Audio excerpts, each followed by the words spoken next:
இன்றைக்கி நம்ம என்ன தான் பார்க்க போகிறோம்னா மிளகு சிக்கன் கிரேவி தான் பார்க்க போகிறோமா. இந்த மாதிரி யாருமே செஞ்சதில்லை. நாங்கள் தான் ஃபஸ்ட்டு இறக்குறேங்க. வாங்க வீடியோவில் போய் வைப்போம். அடுப்பு ரெடி. எண்ணெய் சட்டி வச்சுப்போம்.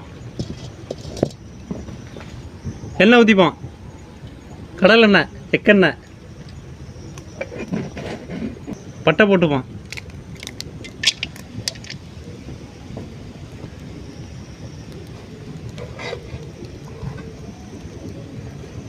எண்ணெயில் போட்டு பொரிச்சு எடுத்துப்போம். நல்லா செவக்கணும். பிரிஞ்சி இலை, பட்டை, கிராம்பு, ஏலக்காய் அப்படியே போட்டு கிண்டிப்போம். வெங்காயம் போட்டுப்போம். ஆனியன்